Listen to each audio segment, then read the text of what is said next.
Bukan 600,000 tu datang. Baby, Ya. saya pun duduk kat Kajang. Kajang duduk kat mana? Kajang duduk kat mana? Itu dekat Prima Sarjana. Prima Sarjana. Okey, Kalau baik. senang datanglah. Okey, baik. Biasa. Saya Prima Sarjana tu pun memang saya biasa masuk lah. Semalam pun saya ada program dekat Prima Sarjana. Oh, mantap. Okey, baik. Pasal isu flat orang Hira tu. Okey. Saya ada tengok video YB pagi tadi. Okey. Mungkin YB boleh bagi pencerahan mereka. Apa isu tu dah macam mana dia punya status sekarang? Okey, semalam saya dihubungi oleh Datuk Ketua Kampung lah, Tok Karen. Tok Karen ni Datuk Ketua Kampung di Kampung Baru Sungai Makau tu. Dia hubungi saya, dia beritahu bahawa anak tuan tanah maklumkan bahawa proses perobohan, maksudnya tuan tanah sendiri yang ambil inisiatif untuk robohkan rumah tersebut. Dan masa yang diperlukan, yang ini anak tuan tanah sebut kepada Tok Karen tu, dia perlukan masa 2 minggu untuk proses merobohkan struktur rumah di atas tanah milik bapak dia tu. Jadi dia minta 2 minggu. 2 minggu ni bukan saya yang minta. 2 minggu ni yang minta adalah anak kepada tuan tanah. Ya, proses perobohan dah dilakukan semalam. Cuma saya ingatkan kepada Tok Karen, kena nasihatkan kepada anak tuan tanah ni. Maksudnya dia roboh tu daripada segi aspek keselamatannya. Nak kena ambil kira juga aspek keselamatan. Kemudian yang keduanya, bahan-bahan tu tadi tu. Binaan-binaan yang dirobohkan itu tadi tu maksudnya nak dibuang ke mana? Maksudnya kena engage dengan pihak berkuasa, tempatan contohnya dengan pihak BKJ pejabat tanah untuk dibuang. Maksudnya batu-batu, mungkin tiang-tiang, kayu-kayu, papan-papan itu tadi tu. Nak di mana nak dibuang. Itu perkara yang kedua. Kemudian perkara yang ketiga yang saya nak sebut yang jadi isu kontroversi ni, isu 600,000 tu.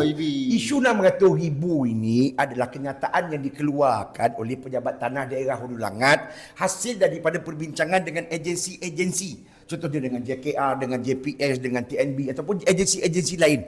Itulah kos sebenarnya yang dimohon oleh pejabat tanah daerah dan juga agensi-agensi untuk melakukan operasi perobohan. 600,000 tu bukan datang daripada saya. Sebab saya bila ditanya oleh wartawan, sebab wartawan tu dia kata kami dapat maklumat YB, betulkah kos untuk meroboh, kos perobohan untuk operasi itu memerlukan dana sehingga RM600,000?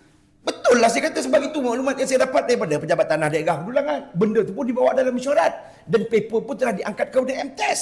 Bukan 600,000 tu datang. 600,000 ini memang itu yang dipohon oleh agensi-agensi yang ada di pelbagai daerah untuk melakukan operasi perobohan. Jadi yang ada yang kata saya pula yang nak dapat 600,000 ni masuk dalam poket saya, kontraktor saya, itu tak benar semua tu, tak benar. Maksudnya ini maklumat kita di peringkat kerajaan madani, kerajaan perpaduan ni, itu maklumat yang kita dapat, itu yang kita sampaikan kepada warga dan juga masyarakat. Kita tak ada nak engki-pengki, kita tak ada nak tipu. Isu Rohingya ni memang dah lama sebenarnya.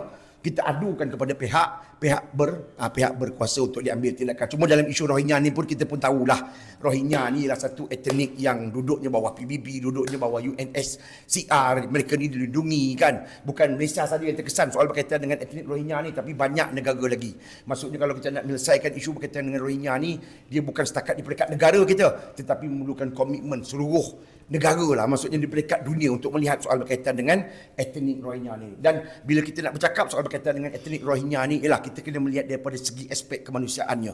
Yalah, saya akui mungkin ada lah segelintir yang buat kerja tak elok, yang melakukan jenayah dan sebagainya, tetapi kita tak boleh lah nak claim keseluruhan, maksudnya etnik Rohingya tu sebagaimana yang dilakukan oleh segelintir di kalangan mereka yang melakukan mungkin aktiviti-aktiviti yang tidak baik ataupun yang tidak sihat. Mungkin itulah yang saya boleh komen berdasarkan kepada pengetahuan dan maklumat yang saya perolehi. Baik, terbaik. Kerajaan Madani ini sebenarnya juga berperi kemanusiaan. Ya, betul, baby? Ya. Terima kasih, baby. Okey, terima kasih.